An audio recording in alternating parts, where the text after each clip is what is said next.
Hello friends, आता आपण बघणार आहोत शिवा या मालिकेचा 11 मार्चचा एपिसोड.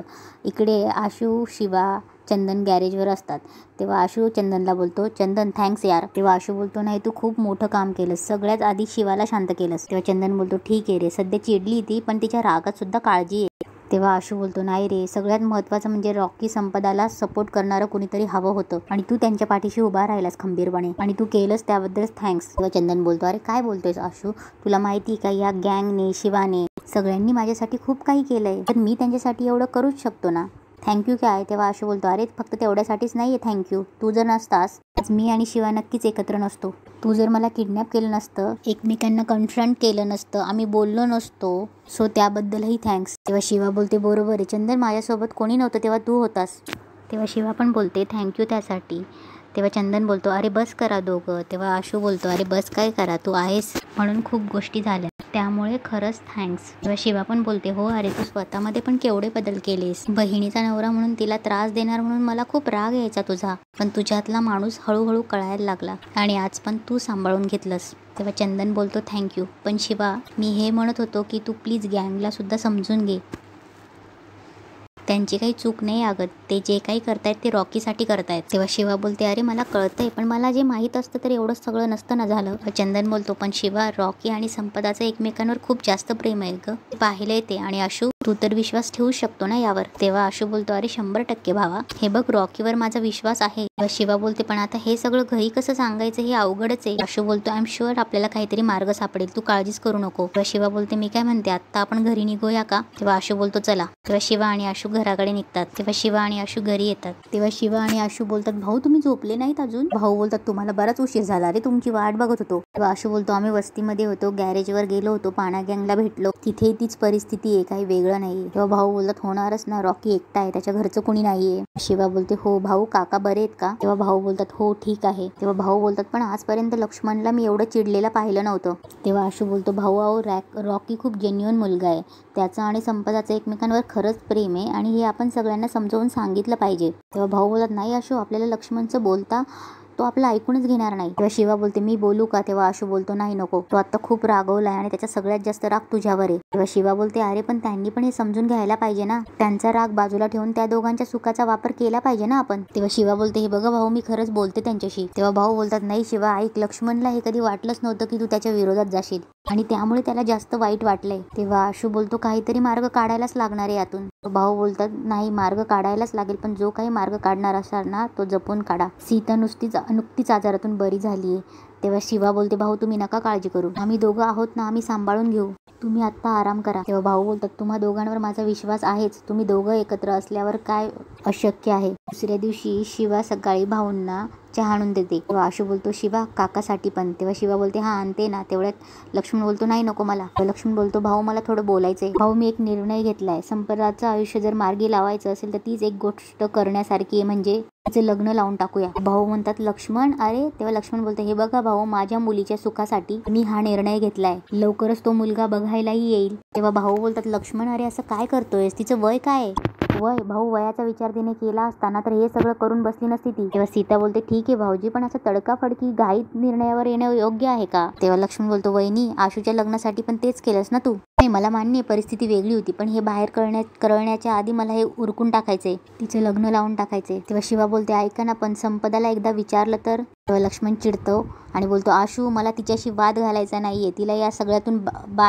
बाहेर राहायला सांग. तेव्हा आशू बोलतो, अरे काका काय चुकीचं बोलते ती एवढंच म्हणते, संपदाशी बोलून बघ एकदा, तिला काय हवंय ते विचार आणि मग. तेव्हा लक्ष्मण बोलतो, एक बाप म्हणून मला हे सगळं कळूच शकतं ना आशू, आणि मुळात म्हणजे हे मला तुम्हाला सांगायचं होतं, मी सांगितलं. तेव्हा भाऊ बोलतो, लक्ष्मण ऐक ना, असं घाईघाईत निर्णय घेऊ नकोस. तेव्हा शिवा बोलते, काका असं नका ना करू, तुम्ही एकदा विचार. तेवढ्यात सीताई बोलते, शिवा आता तू काही बोलू नकोस, एकतर तुझ्यामुळेच सगळी ही वेळ आली. तेव्हा आशू बोलतो, आई अगं तू तिला चुकीचं ठरवून चुकीच्या गोष्टीला सपोर्ट करतेस. तेव्हा लक्ष्मण बोलतो, आशू ही चूक नाहीये, उलट झालेली चूक आता आपण सुधारतोय. उलट उर्मिला ओरडत होते, अहो ऐका ना, संपदाने स्वतःला कोंडून घेतले, दार उघडत नाही, चला ना पटकन. तेव्हा सगळे पळत जातात आणि संपदा करतात. तेव्हा संपदा बोलते, मला कोणाशी बोलायचं नाही, तुम्ही प्लीज जा इथून. तेव्हा लक्ष्मण बोलतो, संपदा बाळा असं काय करते, हे सगळ्यांना तुझ्या भल्यासाठीच चाललंय, डोक्यात राग घालून घेऊ नको. तू दरवाजा उघड. तेवढ्याच कीर्ती बोलते, एक मिनिट तुम्ही सगळे इतके पॅनिक का झालाय, म्हणजे नक्की काय झालंय? सीता बोलते, अगं संपदाने कोंडून घेतलंय. कीर्ती बोलते, कशासाठी, कोणासाठी कळते सगळं? त्या रॉकीसाठी. तेव्हा भाऊ बोलतात, कीर्ती प्रकरण आधीच चिघळलंय ग, तू बोलू नकोस. तेव्हा कीर्ती बोलते, भाऊ एक मिनिट, मला माझ्या बहिणीची काळजी आहे म्हणून मी बोलते ना. संपदा दार उघड. हे बघ मी ताई आहे तुझी, माझ्याशी सगळं शेअर करू शकतेस तू. सगळे तिला संपदा संपदा म्हणून ओरडत असतात आणि दरवाजा खोल बोलत असतात. तो उर्मिला रडते, कोणीतरी समजवा ना, काही उलटसुलट करून बसली तर. सीता ओरडते, उर्मिला असं काही होणार नाही. तेव्हा भाऊ बोलतात, आपण शांतपणे बोलूया बाळा, दार उघड. तेव्हा आशू बोलतो, थांबा सगळे, पॅनिक नका होऊ. संपदा हे बघ प्लीज दार उघड, तुला जे काही म्हणायचंय ते आम्ही ऐकून घेतो. तुझं म्हणणं महत्वाचं आहे ना, ते जाणून घेणं गरजेचं आहे. तेव्हा संपदा बोलते, आता कशाला विचारताय मला माझं काय मत आहे, मला काय करायचंय ते. बाबांना माझं लग्न लावायचंय ना, तर बाबांना सांगा मी इतर कुणाशीही लग्न करणार नाही. माझं रॉकीवर प्रेम आहे आणि लग्न केलं तर मी फक्त रॉकीशीच लग्न करेल, सांगा बाबांना. लक्ष्मण संपदा म्हणून ओरडतो. तेव्हा सगळे त्याला शांत करतात. लक्ष्मण. तेव्हा आशू बोलतो, संपदा बरोबर आहे तुझं म्हणणं, तू दार तर उघड, आपण सगळं सॉल्व्ह करू. तू दार उघडलं नाहीस तर कसं सॉल्व्ह होईल सगळं? बोलूया, दार उघड. बस. उर्मिला बोलते, तरी मी तुम्हाला सांगत होते विषय काढू नका म्हणून. लक्ष्मण बोलतो, मग काय करायचं होतं, त्या मुलाशी लग्न लावून द्यायचंय. तेव्हा उर्मिला बोलते, एवढी काय घाई होती तुम्हाला? तेव्हा लक्ष्मण बोलतो, हे बघ तिच्या भल्यासाठीच चाललंय. तेव्हा उर्मिला बोलते, पण बघितलं ना काय होऊन बसलंय ते. शिवा ओरडते, थांबा. शिवा बोलते, संपदा ऐक ना संपदा, असं नको करू, अगं आम्ही फॅमिली आहोत की नाही तुझी. तेव्हा संपदा बोलते, फॅमिली, वहिनी यांना फॅमिलीचा अर्थ तरी कळतो का, विचार ना. कीर्ती मध्येच ओरडते. तेव्हा शिवा बोलते, ऐका थांबा, पण असं बोलत राहिलो ना तर तिला अजून त्रास होईल. हे बघा तुम्ही सगळे इथून जा, मी आणि आशू तिच्याशी बोलतो. लक्ष्मण बोलतो, नाही मी माझ्या मुलीला सोडून कुठेही जाणार नाही. तेव्हा शिवा बोलते, काका प्लीज ऐकून घ्या, प्लीज म्हणते मी. सीता बोलते, शिवा तू नको बोलूस बाई, पुन्हा काहीतरी भलतं सलतं होऊन बसेल. लक्ष्मण बोलतो, मी नाही जाणार इथून, जे काही आहे ना माझ्यासमोर त्यात काय एवढं बोलायला. तेव्हा भाऊ बोलतात, लक्ष्मण आशू बरोबर बोलते, भाऊ बरोबर, शिवा बरोबर बोलते. लक्ष्मण उर्मिला चला. तर ते सगळे जातात. तेव्हा सुहास बोलतो, आशू नीट समजूत काढ हा प्लीज. तेव्हा शिवा बोलते, संपदा ऐक, आम्ही दोघंच आहोत अगं. तेव्हा संपदा बोलते, वहिनी प्लीज मला कोणाशी बोलायचं नाहीये, मी दोघं पण जा ना इथून. तेव्हा आशू बोलतो, संपदा प्लीज दार उघड, आमच्याशी बोल, मला माहिती तुला काय सांगायचंय. तेव्हा शिवा पण बोलते, संपदा सगळं कळतंय आम्हाला, तू दार उघड प्लीज, आम्ही दोघंच आहोत. तेव्हा संपदा दरवाजा उघडते. आशू आणि शिवा आत जातात. भाऊ इकडे लक्ष्मणला घेऊन येतात आणि बोलतात की शांतपणे बस. तेव्हा लक्ष्मण चिडचिड करत असतो, भाऊ कसं शांत बसायचं, काय हट्ट करते ती मुलगी, तिला कळत नाहीये. असा हट्ट एखाद्या लहानपणी खेळण्यासाठी केला असं तर ठीक होतं, हे असं अहो आयुष्याचा प्रश्न आहे तिच्या. आणि उर्मिला तू बोलत होतीस ना, हे बोलू नका, हे बोलू नका, बघितलंस काय झालं ते, म्हणून मी लग्नाचा निर्णय घेतला, नाही ते ही उलट सुलट काही करून बसेल आणि आपल्या घराची इज्जत पाण्यात जाईल. भाऊ बोलतात, लक्ष्मण तुला आपल्या घराची इज्जत महत्वाची वाटते ना, अरे तितकंच महत्वाचं त्या मुलीचं आयुष्य सुद्धा आहे. उर्मिला बोलते, भाऊ मलाही पटतं हे, संपदाच्या आयुष्यासाठी हेच बरोबर आहे. भाऊ बोलतात, तिची इच्छा नसेल तर आपण लग्नासाठी जबरदस्ती करणार का. कीर्ती बोलते, पण भाऊ तिने खूप मोठी चूक केलीये आणि ती चूक तिला बरोबर पण वाटते. तेव्हा भाऊ बोलतात, आपल्याला जे चुकीचं वाटतं ते खरंच चुकीचं आहे की नाही हे बघायला नको का. भाऊ बोलतात, उर्मिला तू घाबरलीस, तू शांत बस. उर्मिला बोलते, भाऊ आई म्हणून मी घाबरणारच ना, आणि लग्न झाल्यावर संपदाचं आयुष्य सुखी होणार असेल तर काय हरकत आहे. तेव्हा सीता पण बोलते, कदाचित लग्न हाच योग्य पर्याय असेल. कीर्ती बोलते, मला पण असं वाटतंय जर लग्न झालं तर काका काकूच्या डोक्याचा ताप कमी होईल. तेव्हा भाऊ बोलतात, काय बोलताय तुम्ही, सगळं आपल्याला हवं वाटतंय म्हणून करून घ्यायचं, अरे पण तिचं मत जाणायला नको का आपण. कीर्ती बोलते, भाऊ जर मी असं वागले असते तर तुम्हाला चाललं असतं. तेव्हा सुहास बोलतो, करेक्ट आहे कीर्ती, म्हणजे रामचंद्र देसाईंची मुलगी एका मुलाबरोबर पळून गेली, आता तो मुलगा तिच्यासाठी अतिशय योग्य असूनही, हुशार कर्तबगार मेहनती असूनही ती पळून गेली ना, म्हणून बदनामी झालीच असती ना.